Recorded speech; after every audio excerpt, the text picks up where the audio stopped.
Yeah, it's quite an interesting ride right now, I guess. I don't know. It's just been, I'm so tired because it's been just one thing after the other doing, right? Yep. I have found, so you were saying you're finding, what was it? How did you word it? It was perfect. That anything that I judge as the slightest bit hard, I have no tolerance for. Yeah. None. And that's what I was talking about this morning. Like that, you know, Yep. it's Yep. like, I'm ready for it to be easy. Right. But apparently there's a part of me that thinks it's Well, gotta be a little bit hard, right? Or something. you know, we were, I almost texted you this in the middle of the call, but I didn't want to distract you. You know, we were talking about how people hold so tightly to the trauma that they're in because without it, they don't know who they'd be. Right. So, and you kept saying, why am I triggered by this? There's obviously something here for me. And I was like, well, obviously for everybody, but it's like, if it were effortless, who would we be? Right. Which is then what she said, right? So yeah. Yeah.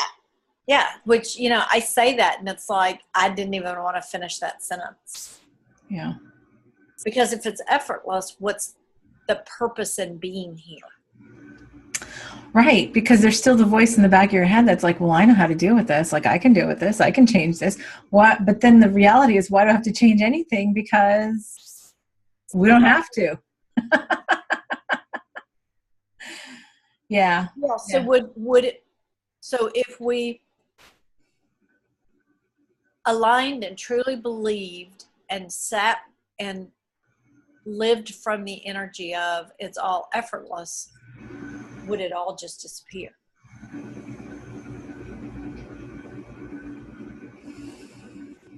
Because the only thing that keeps it here is the effort. Right. Well, and if there's a large enough part of our voice that's saying, there's a yawn already. There's a large enough part of our voice that's saying, the larger voice that's going, and this is all useless energy, right? And this is the judgment that I kept on hearing all for the past like 5 days, right? And it was like literally not even a voice. Well, not even a voice. And you what? You use the term judgment, which automatically sets it up as that's bad. Yeah. Well, it's just. Go ahead. Yeah, no, I understand that because I've been observant of that too. I've been observant of the judgment, right? So I've been observing on this level of why even put the effort in. It was so funny because it's almost like so you were talking about that judgment of intolerance of, so much, right?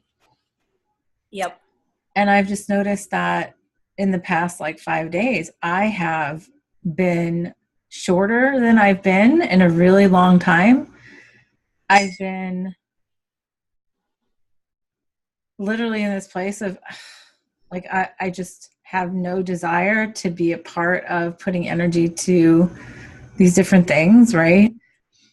And then it just feels really heavy, which I know is a judgment too, right? So it feels really heavy and all that kind of stuff. And then, so like, and that even just happens with conversations going on around me, like I sit there and I just think, and thanks to my husband for being the reflection and having to deal with, me like going like, why does that even matter? Like, I can't tell you how many times I said that in the past 5 days to somebody in my family is, why does that even matter? Right. Which comes across as short and condescending, but it's just. Well, and why is it even relevant? Well, that's the whole point, and I mean, analysis paralysis over and over and over again. And and from a place of given the appearance that analysis is making it irritating for them, but yet they can't not do it. Yeah. I'm trying to think of like one of the many things that really was just like that I just had. Well, why does this even matter? Why is this important? Like, why even waste energy on it? I can't even remember what it was. just like even a thought in the car. God, I really wish it was, because it was really funny. I was thinking I have to remember some of these from when we talk on Monday, but I don't. Oh, that's so funny because it was so unimportant to me. So that's the whole thing. Right. But I'm just trying to think of an example. All right, let me remember an example. Mister, it's a blueberry. I don't think you want it. So this wasn't one from this weekend.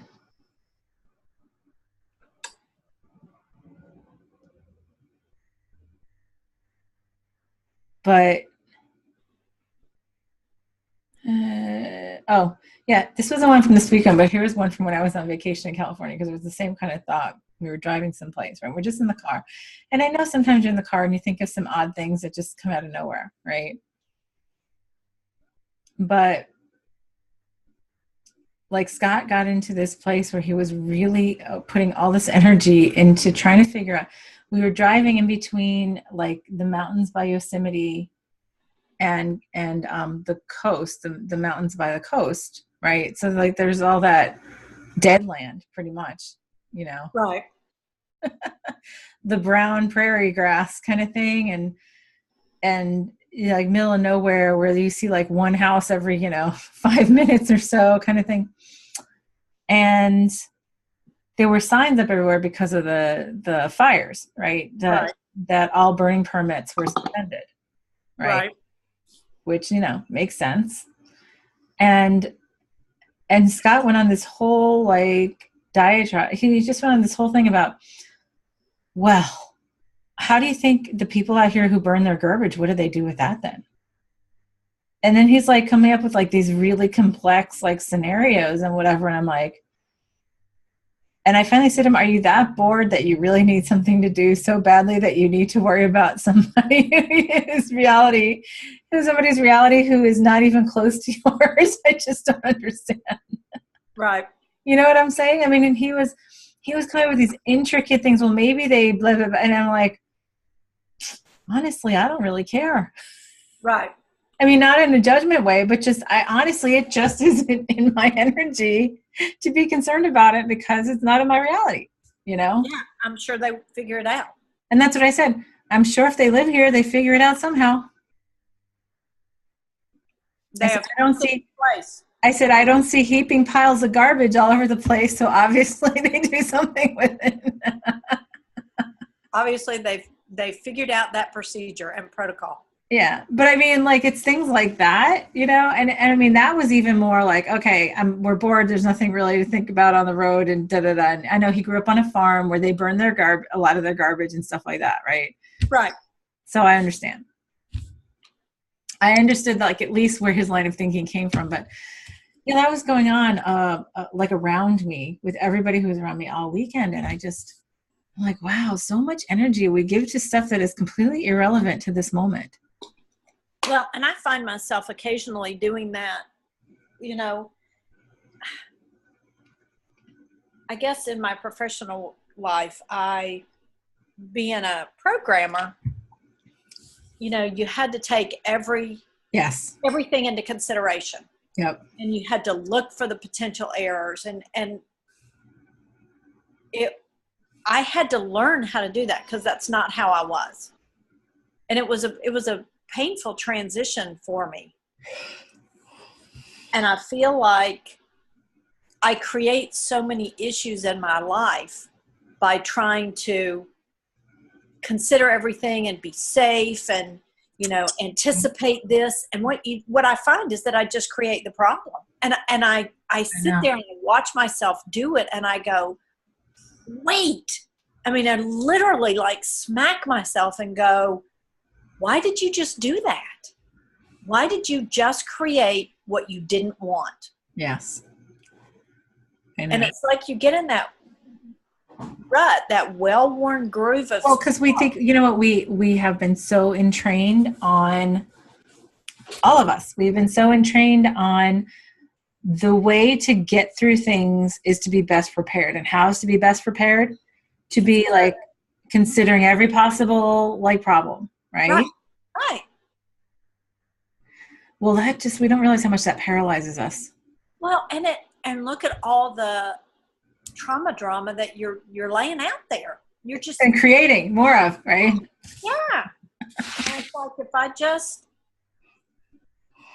stop myself and sit there and say, I'm only going to visualize the outcome, the end result. I mean, God, it's so much easier long term. Initially, it's not a natural thought process. No, and it's so easy, even when you are cognizant, observant of it, it's so easy to still get pulled into it, even a little bit. Oh, yeah.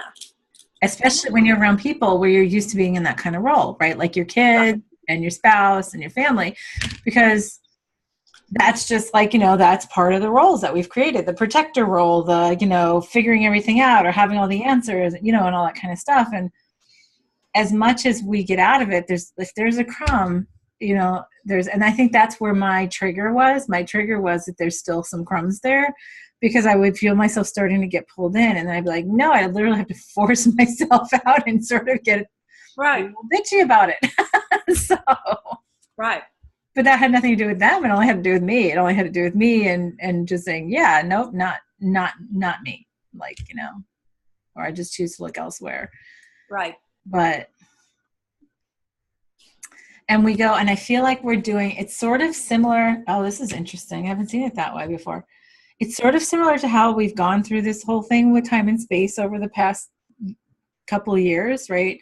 How time feels so warped, right? How it's like, 5 minutes can feel like 5 hours, and 5 hours could feel like 5 minutes, and it's consistently inconsistent because we're remembering our consciousness beyond time and space, and then living in a physicality that measures through it is distorted because of that consciousness, right?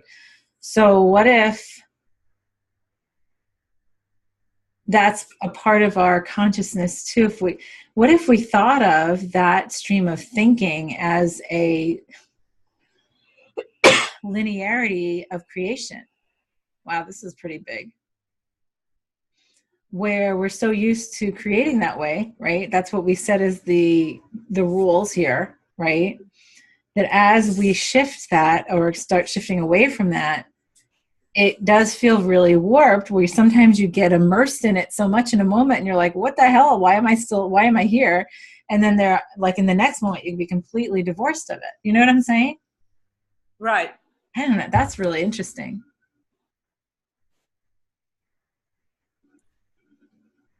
I can feel that. Yeah, it feels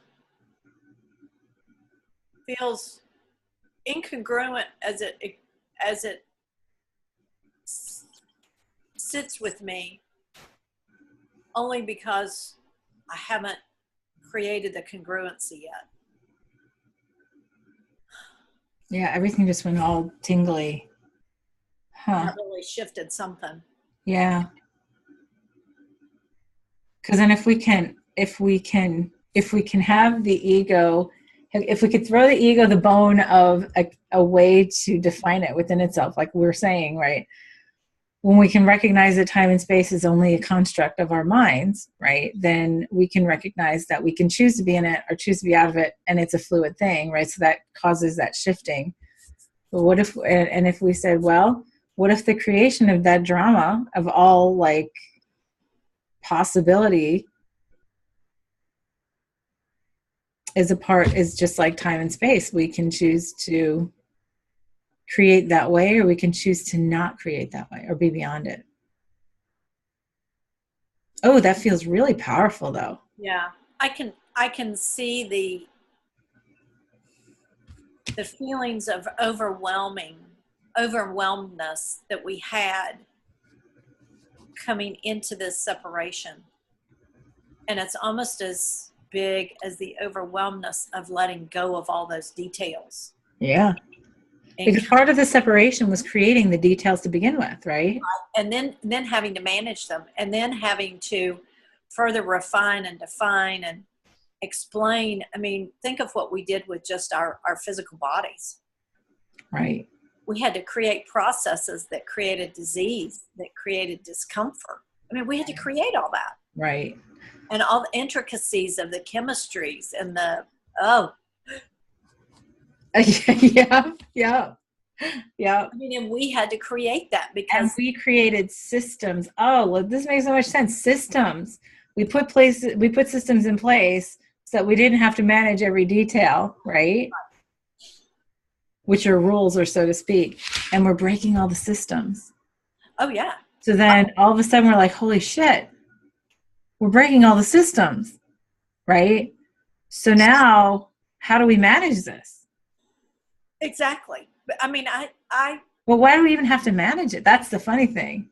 well, last night I was going to bed and I was thinking about vitamins, and I thought, okay, the more I take vitamins, the more I'm reinforcing the belief that I need that and that my body can't do these things. And it's like, okay, where's that decision point?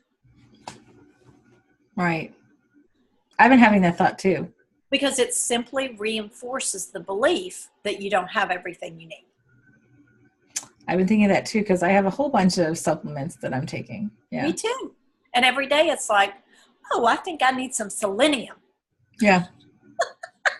Well, then create it, right? Exactly. Or it's, I don't Or know. just create I'll create the natural optimal balance without needing, pieces and parts anymore. Right. Well, that goes to the sun gazing thing. Right. Which I was thinking, excuse me, which I was thinking When- about this weekend, because when I was watching the sunrise, right? Oh yeah. Yeah. Because I was like, oh, see, if I could watch the sunrise every morning, I could sit and do the sun gazing thing, right?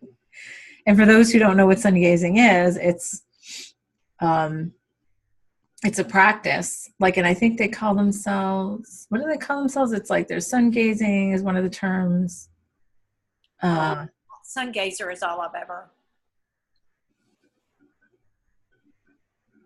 There's another term, but I can't think of it right now. Anyway, where we start to replace the need for anything external and just Even let our bodies be balanced and nourished by the sun. right. Because the sun contains all the vibrations Yes. that are contained in foods. Yes. And our eyes have the ability to process all of them at a molecular level. Right. To allow it to process into the body. So there are. Because if you think about it, foods just contain vibrations that Right. we're Yeah. We've created a process to need to externalize those vibrations. Oh, wow. Yeah.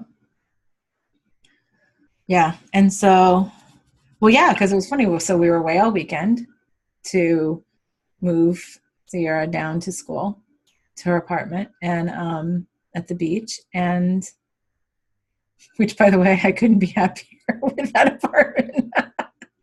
Because it's like 15 minutes from the beach. It's like 10 minutes from everywhere. I'm like, oh, I'm so glad we got the beach condo now. And Sierra she lives here to go to school too.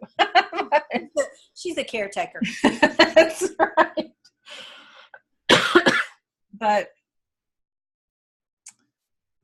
And I didn't take any of my supplements with me, right? So, because I was like, yeah, it becomes arduous, right, and a pain. And I was just like, you know what? We were moving furniture. We had a lot of things to do, and da, da, da.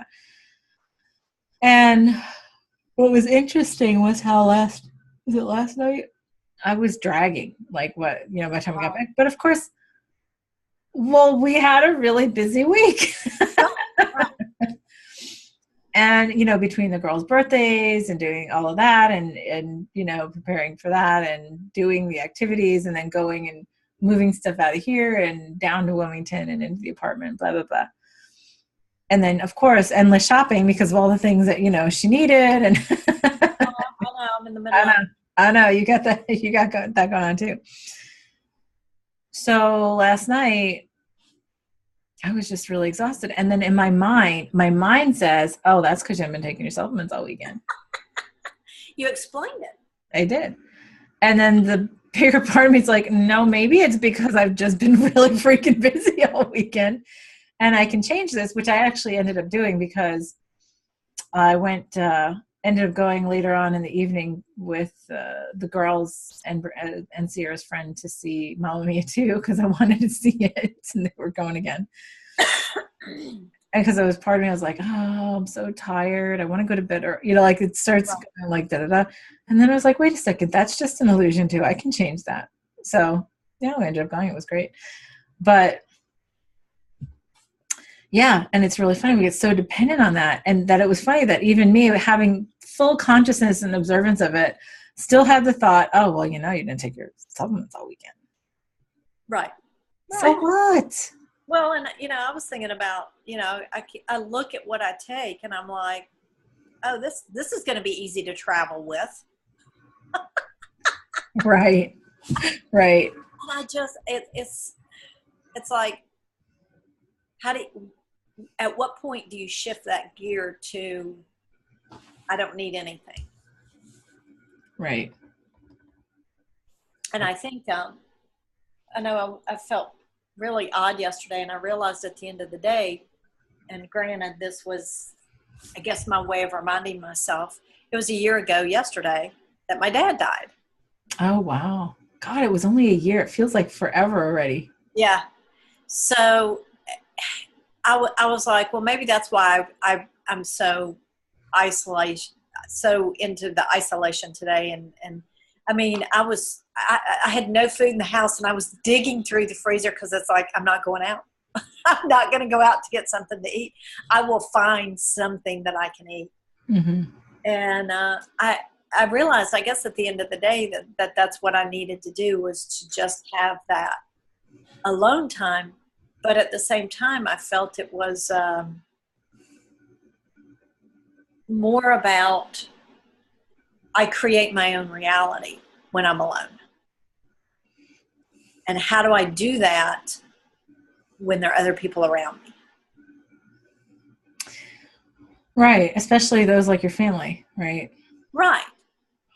And I found there were things that I heard myself saying, and doing that I was like, this isn't me anymore. Like, it was so interesting. And it's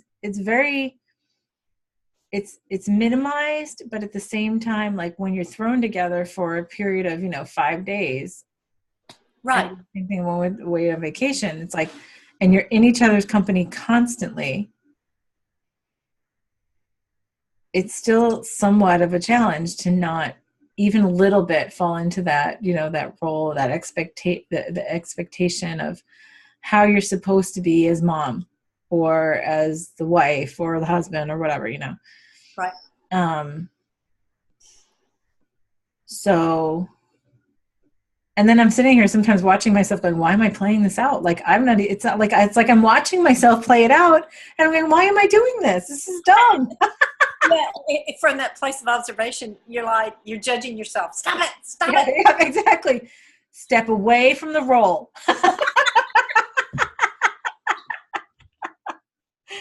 Take a time out now. I love that.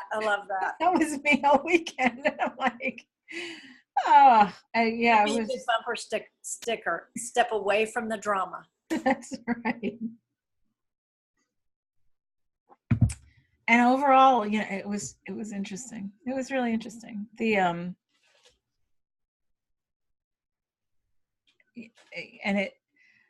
other observation was when I was able to stay outside of it and watch what was going on, because you know what? There's a lot of underlying fears and sadness, excitement all together at the same time going on with everybody involved, right? Right. So, of course, that then, of course, plays off of each other, and then there are little stupid, snippy arguments that happen and whatever. Wow, I've got mine yet to come. We've got the move, the 21st birthday. We've got Frank and I spending a vacation, just the two of us for the first time. And I can't remember how long. all on the heels of him moving back home. And part of me, you have 2 trips coming up this fall. I know. Part of me is like, oh my God, my time alone is coming to an end. Why am I even hesitating to not be happy about that? But it's like, but I didn't do this, and I didn't do this. You're just becoming comfortable with it now. Yeah. Oh, just loving it. And, Becca was, is going to be gone. So it was going to literally be me all the time. And nope, he's moving back home. So I got to figure this out before he gets back. Well, or things will change really quickly. True. Well, figure it out one way or the other, whatever that looks like. Because I was thinking about that myself, and I was like, well, all of this stuff has just been so present for me for the past 5 days, and it's been like, how do we? Oh my gosh, I can't stop yawning. So this must be really, really big for us today.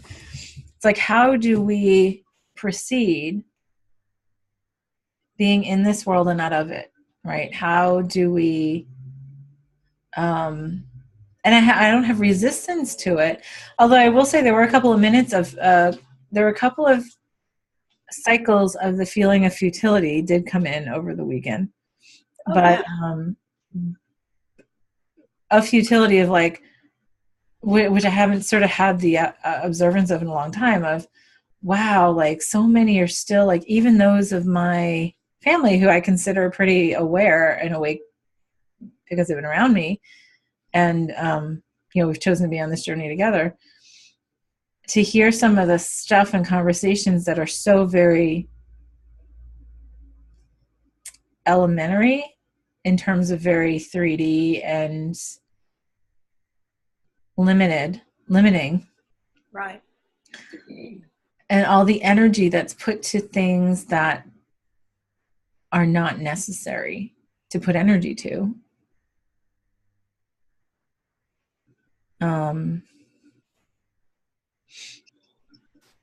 It was interesting because I'm like, well, how do you interact with that? How do you even interact with that? And then I'm like, am I going to have to just go live on a desert island by myself? Because but I try to start with the perspective of, okay, that's me sending me a message. Right. And so acknowledge the message, but don't embody the message. I don't know. I think for myself, I find that turning it into something that I can have gratitude for instead of just irritation.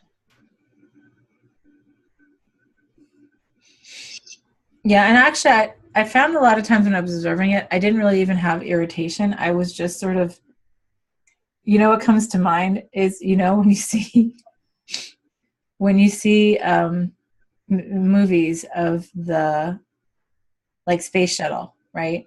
And it's taken off on the rocket booster and whatever, and then at some point it just disconnects from. It falls away, right? Yeah.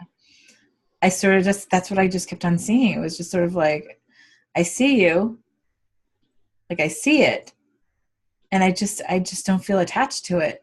Right. Except I felt sort of like it was just surrounding me everywhere, and I'm like,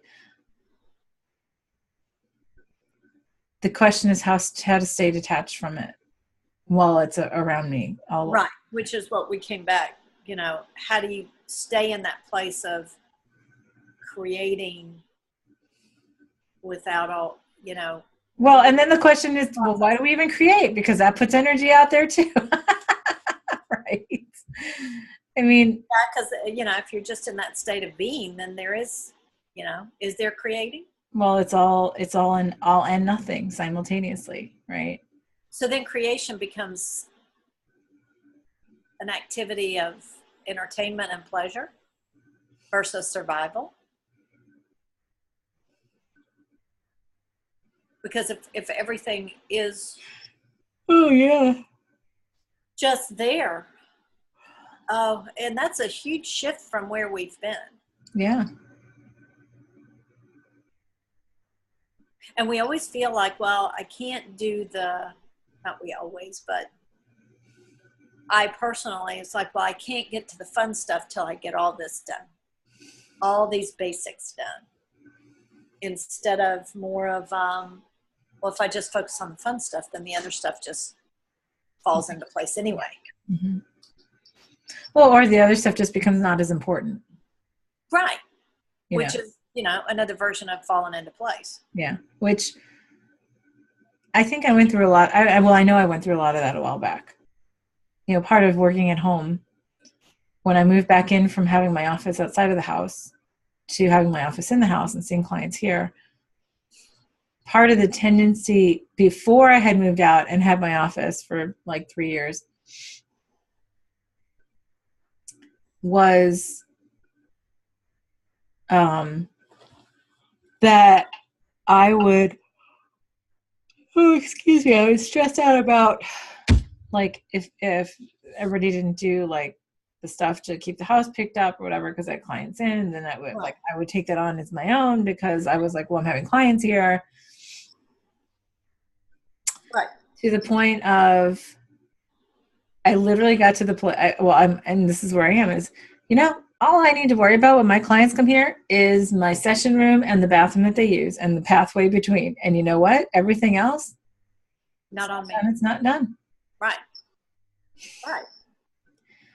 And it killed me at first, right? But I can imagine. I mean, but the reality is, it's the truth. They don't notice that. They come in to have a session with me, and that's it. They don't really notice anything else besides what they, the path that they walk in. And I mean, what they would notice is if you couldn't show up for them because you're too stressed out about the other.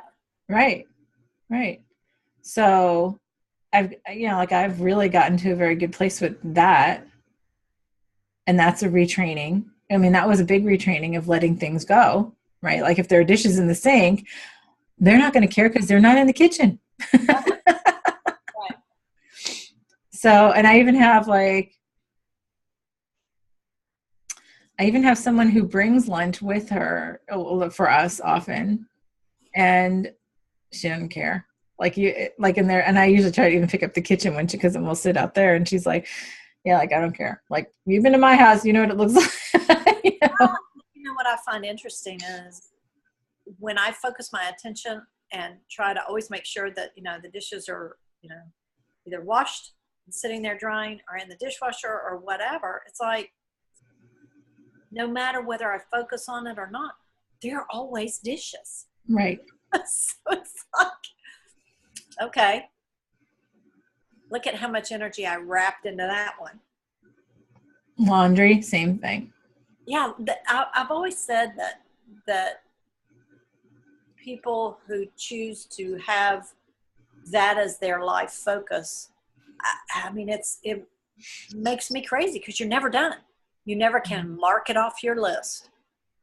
There is always dirty clothes, always dirty dishes, always dirty pet bowls, always carpet that needs vacuuming. It's never done. Yeah, but when you come to a place of, okay, it's perfect, right? If you come to that place of saying it's perfect, and I'm really just going to focus on what I'm guided to be focused on, right? Right. What we do, it's those expectations we tie to what. So that goes back to the, God, this is so much bigger than a bread box this week.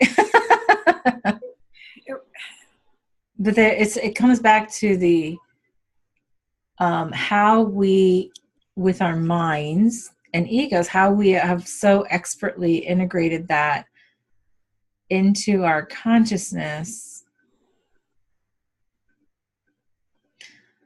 so that, oh my God, I just remembered a big epiphany I had yesterday. Oh, that was interesting. How does that fit in? But anyway, if we,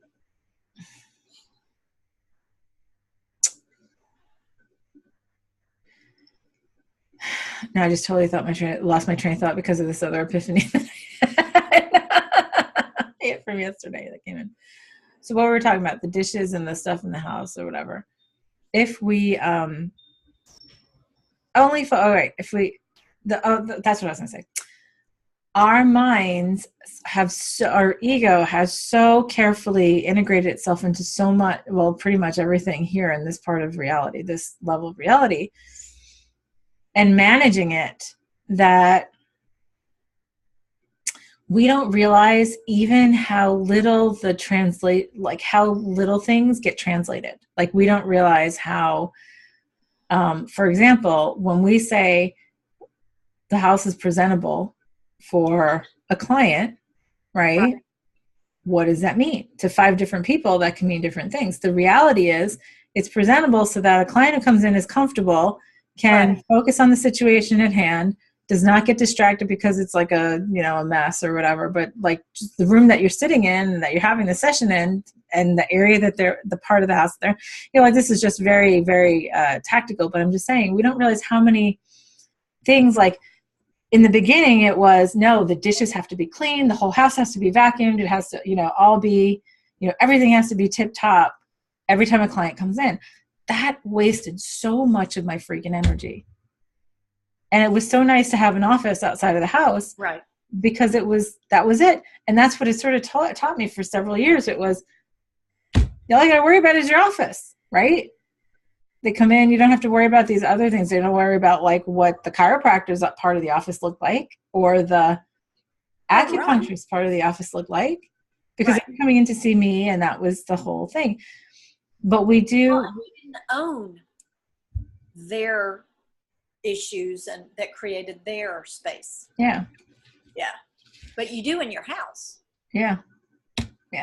But if we section off a part of it for business or whatever, then really during business hours, like if that's a way for us to focus our energy, to say, hey, during business hours, this is where I focus my energy in the house, and that is it.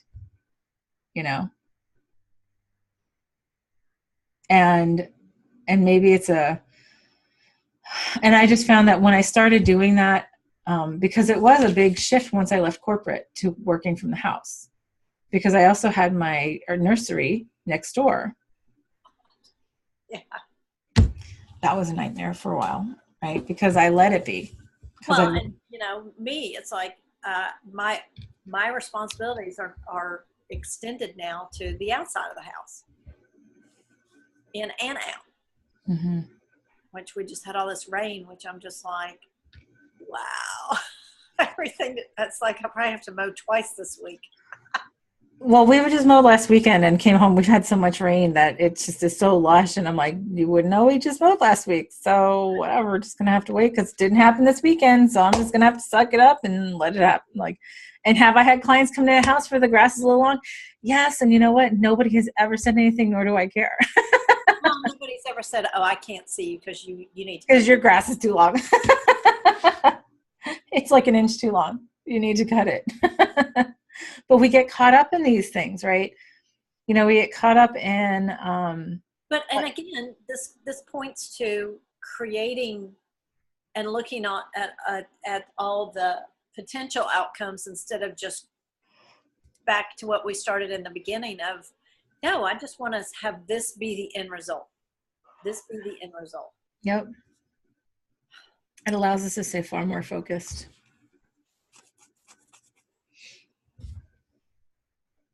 And it's so much easier. Yeah. Which gets back to, I'm just not, I'm hard intolerant.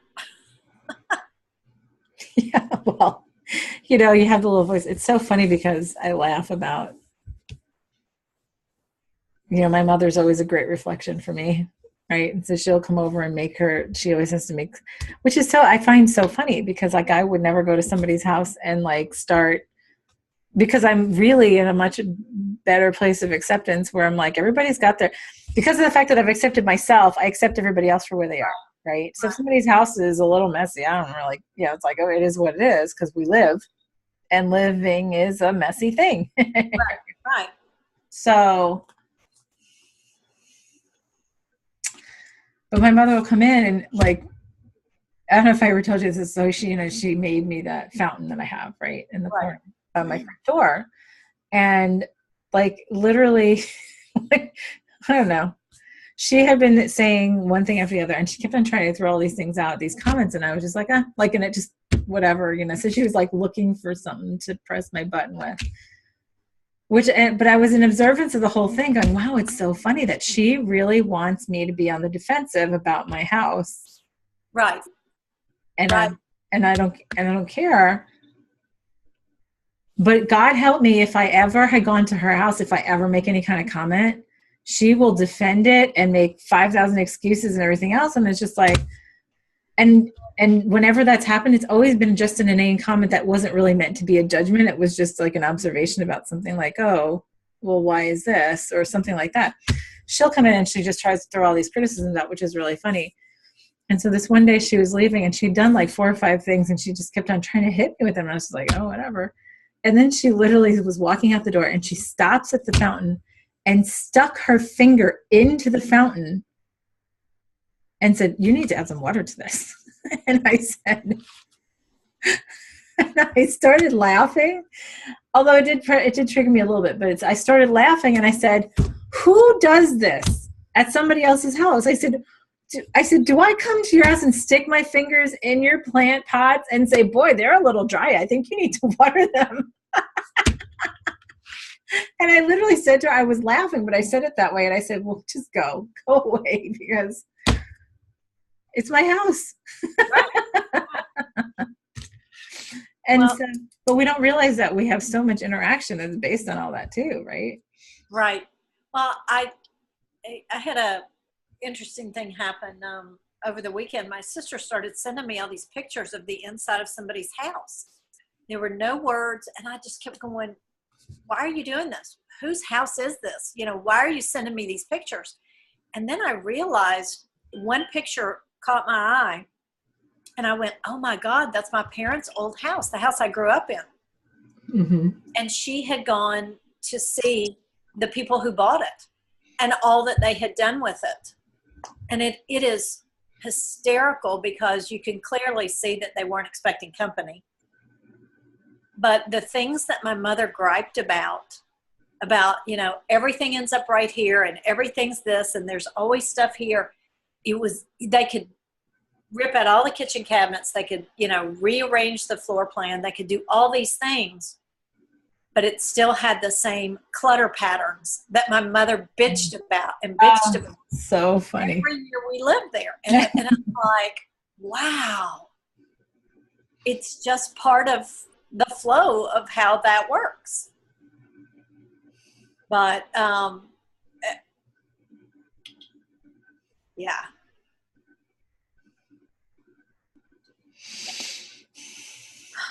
Yeah. Well, and I had to deal with that kind of stuff, very physical, all weekend because we were setting up Sierra's apartment, right? And it would get into this clash of opinions and whatever. And then even when I started feeling like when I would observe myself getting there, I would back up and be like, whoa, it's her apartment. Right. Because I've had that clash on just buying stuff and I've backed way off and it's like, you know what? This has nothing to do with me. At this point, I'm just the bank. Right. Right.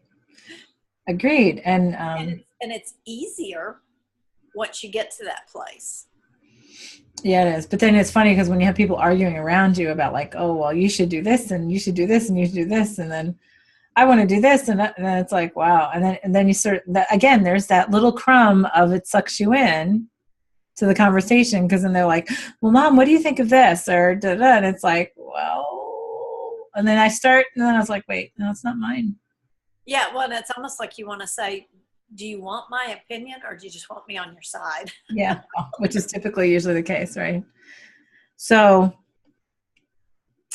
the epiphany that I had over the weekend, and I haven't really sat and looked at it yet, and it feels really big, and I can't quite wrap my mind around it yet, but it just happened as it tends to happen when I'm just sitting in a car going someplace, and it just like goes bam. But I was sitting in a car and I was thinking, I don't know why this came to me, But if somebody came from another planet, which, we all come from other planets, but it doesn't matter. But the 3D concept, right? If somebody looked in on us from another planet, from another civilization, another whatever dimension, and looked at, say, a highway, right? What would people think? They would think that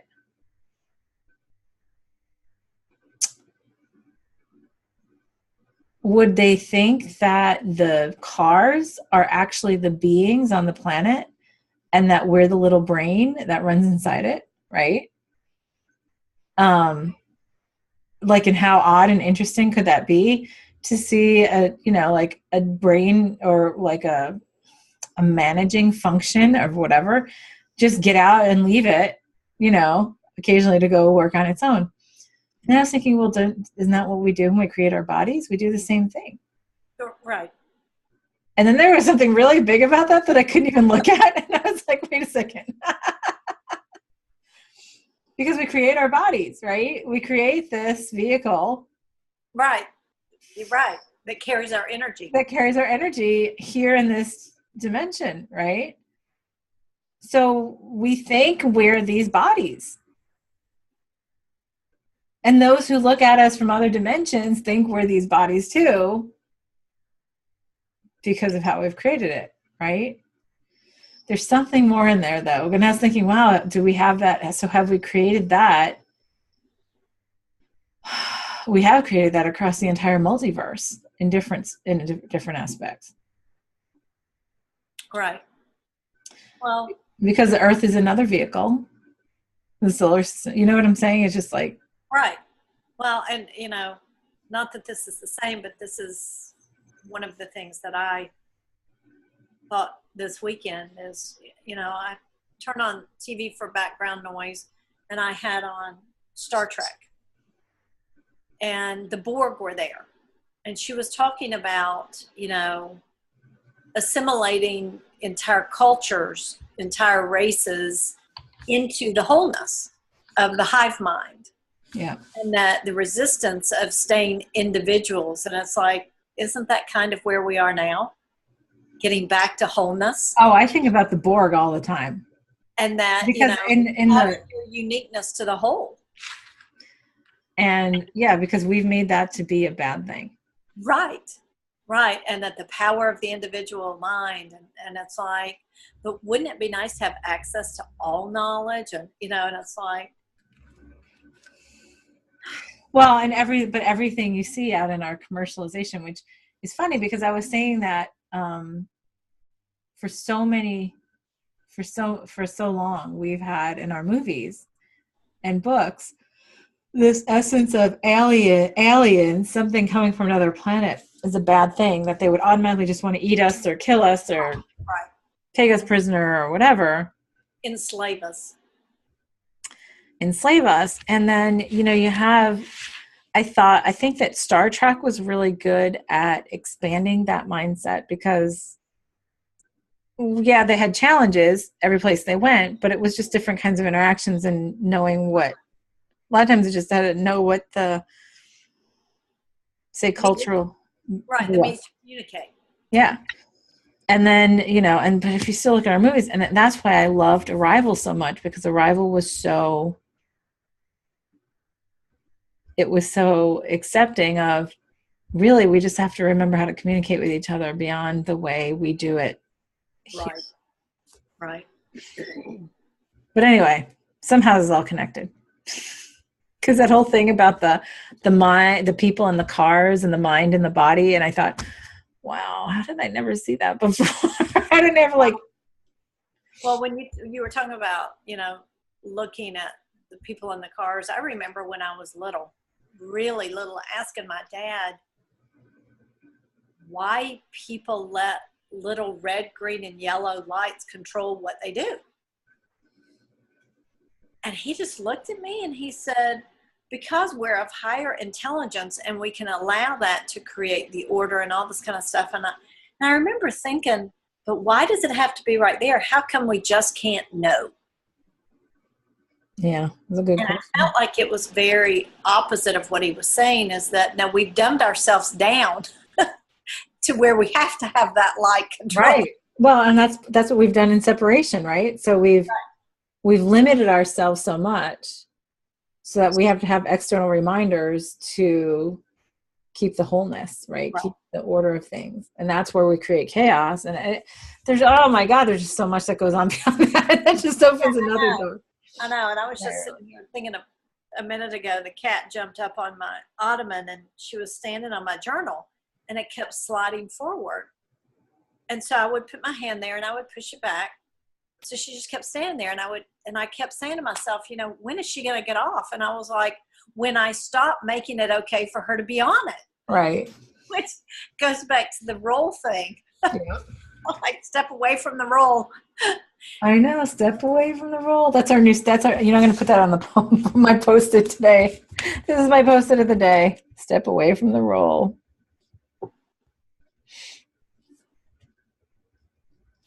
And maybe that's the theme in all of it is, you know, step away from creating the details, step away from interacting at that level, step away from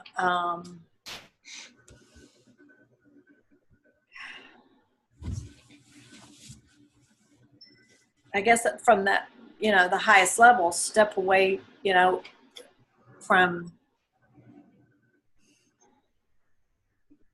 managing the details and only create from the end result, which, you know, how many times have we done that? But this just seems so different. Yes.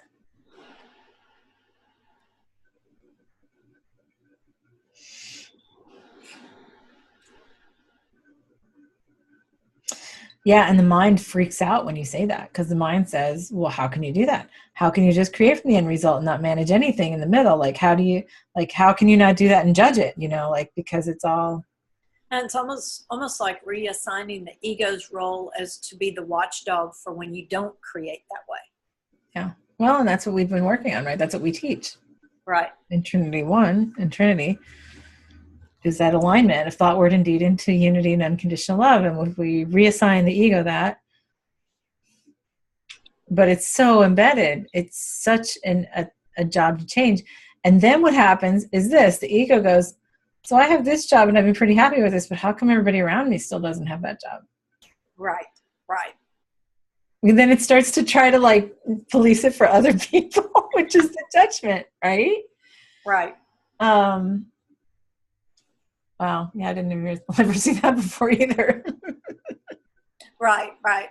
But yeah, it's just, wow, that's just a jumbled mess of so many things today. Like, what does that even tie into? Yeah, I mean, it's.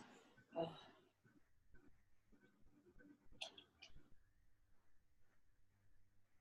And we've been all around the bush today. I know, and yet I feel like something major shifting. Yeah. Let's go back to that whole measuring our existence here from a place of lack and drama, right? Versus the time and space thing. That was where things started to really shift. And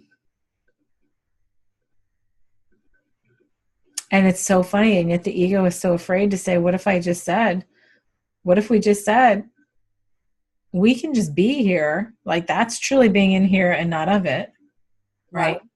Right. And not being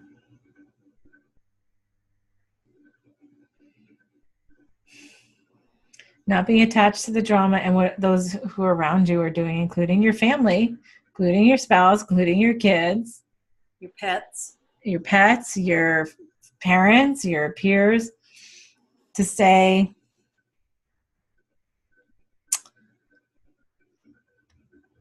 so it's like, okay, yeah, it's the same thing, because we're now getting a little more of a grasp on working outside of space and time, right? So now we got a grasp on that, and it's almost like, okay, so what if we created that way, right, outside of drama and separation and lack, and we just are in that place of being and knowing that creation is the whole anyway, right?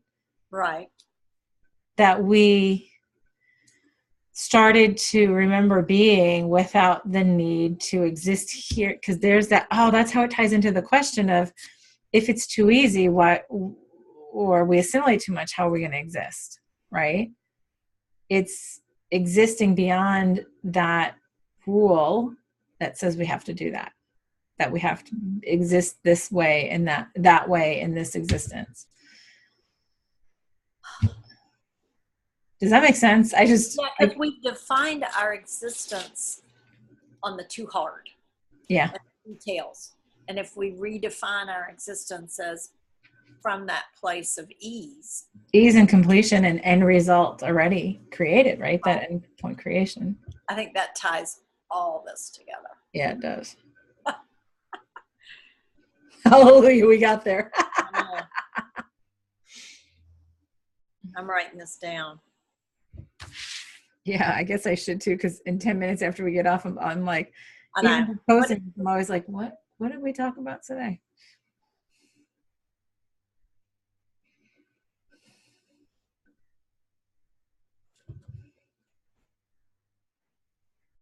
So it's really funny that the first thing that we decided to tackle was the remembrance of existing outside of space and time, which we thought was like a monumental thing to begin with. And then once we start getting that down, it's like, oh no, okay. So now you got that as a reference point, because we still like use reference points here. It's like, now just take that idea and move that to that living, that lack and drama and creation that way. And say you can live outside of, you can exist outside of that too and still exist.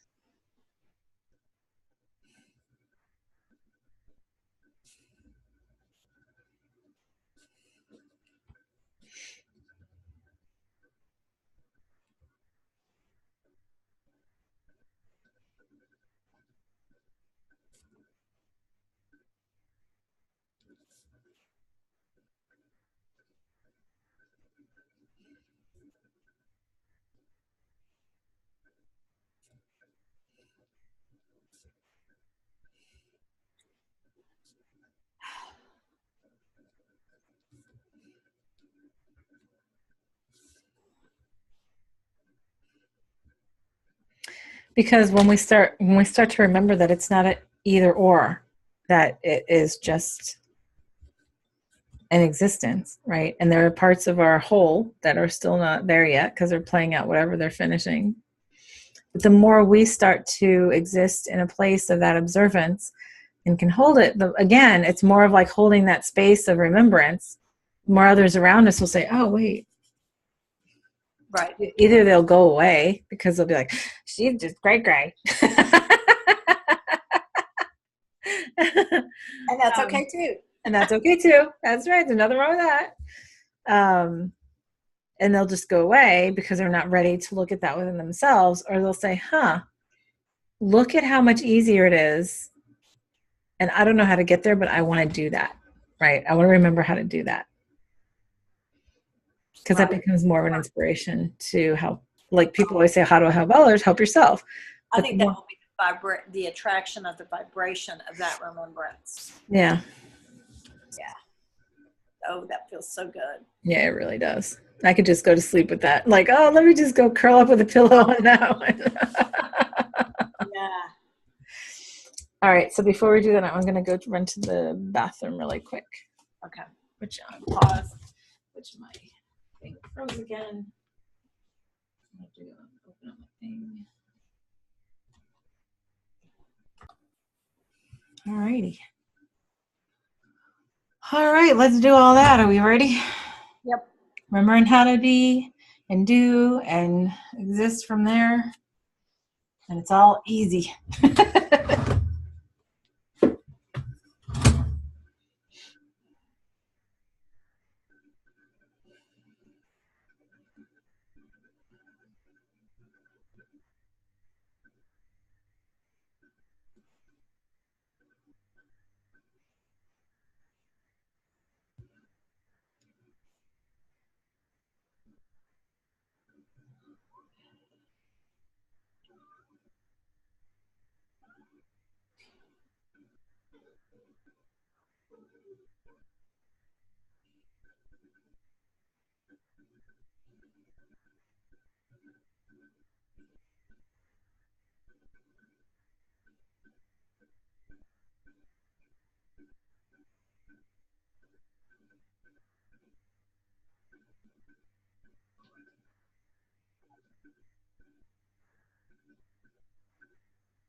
Wow, Obi was just trying to really press me on.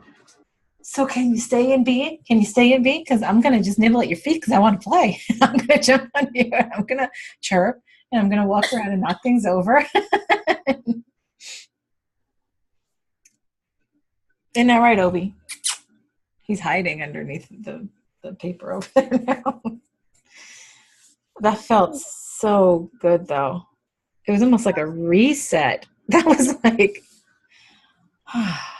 and it was easy with him, even though I laughed a couple of times with him chirping and jumping on my feet, rubbing on my legs.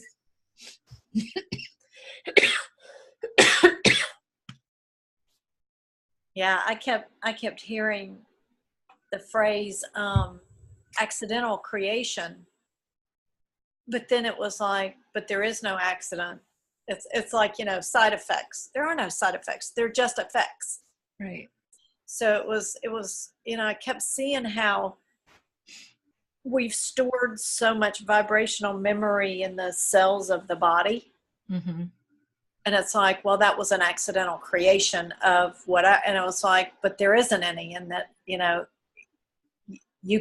don't have to hold on to it. It was just so freeing and so uplifting. I just kept on seeing all these things just melting together. Yeah. And it was like all these layers, and it was so abstract, but I could just feel it. Like it was like one thing after the other, which makes sense. It's totally aligned with what you're talking about. Cause it's almost like, cause there's different versions of who we are in our cells too. Right. Right. So it's like, yeah, we can get rid of all those layers and whatever. And anytime any kind of like blip of, honestly, it just felt so good. Really. I was like, go ahead, Obi, play around me because I'm just staying right here. And you're out here with me. You're out here with me too. And I recognize that you're feeling needy because I was away all weekend. But sit in this space with me. Right. That was really nice. Oh, wow. That was quite an adjustment. Right. And it's still just Monday. Oh, can't wait to see what the rest that brings for us. Very productive. Yeah, it feels really, like I said, it felt like a big reset. That really just feels powerful. Yeah. Yeah. So Anybody who watched, glad you joined. Yeah. And we'll see how that goes. Oh, and I do have a class I'm teaching this weekend, so I'm sure that's part of setup. Oh, absolutely. All right, everyone, have a great week. We'll see you next time. Bye.